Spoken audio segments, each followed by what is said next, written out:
Pops, may nakita kasi ako. Yung dalawang ilaw nagpalit-palitan. Unlike dun sa hazard, magsabay ang dalawa. So ang tawag dun mga Pops, wig-wag light. Paano ba Pops yung schematic diagram noon? So ituturo ko na lang sa inyo, no? Una-una, pumunta kayo ng shop, bumili kayo ng relay. SPDT relay. Yung may nakalagay na 87A.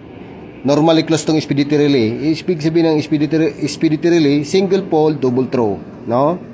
Single pole, double throw. Tapos, bumili ka rin ng class relay. No? Paano ba mag-wig-wag light to? No? Ito yung dalawang ilaw. Yan, dalawang ilaw. May dalawang pa yan. Positive at saka negative. No? Positive at saka negative. Para hindi na kayo malito, una nyong gawin, kunin yung negative, kabilang negative, ilagay mo sa 85, no? Tapos, iba di ground mo. Ayan.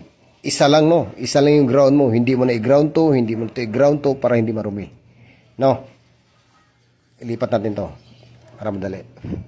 Plus relay, yan. Ang plus relay, may nakasulat yan. L at saka B. Yung B, ito yung main supply. Tapos ito may yung palabas. L. Light daw yung tawag nito eh. No? So, ayan. Naikabit na natin yung body ground. Wala natin problema sa body ground. No? So, ngayon, yung plus relay, yung B ng plus relay, isama mo sa 30. Yan. 30. No? Ang L naman, light, papunta sa 86. Yan. Ito, papunta sa switch mo. Yan. Switch. Tapos, papunta naman accessories wire. Yan. Kita nyo na? Ano pang kulang natin? Itong dalawa. No? Itong dalawa. Ang positive ng isang ilaw, or palagyan natin signal light, iwigwag mo yung signal light. Yung positive, ilagay mo sa 87. Yan, 87. May isa pa. Yung isa naman, positive, ng left signal light, ilagay mo sa 87A. Yan. O, di ba? Pag on mo, ang plus relay, ibig sabihin ng plus relay, ito yung automatic switch na patay sindi, no? Pag patay niya, iilaw to, yung 87, kasi normally close na to, nakakonect na talaga to. Ibig sabihin, normally close. SPDT relay, no? Pag on mo, nailaw na to, yung 87, nailaw na, no? Pag on ito, lilipat na naman ang switch dito. Ito, lilipat na naman sa 87, dito naman ang iilaw. Kaya magpalit-palitan siya, no? Kada patay-sindi nito, magpatay-sindi rin to, ilaw-ilaw siya, no? So, ganyan ang mag-wirings or schematic diagram ng wig-wag lights, no? Sama to na ginagawa, Paps. Depende sa'yo kung gusto mong gumawa ng sarili mong ilaw, mag-wig-wag light ka.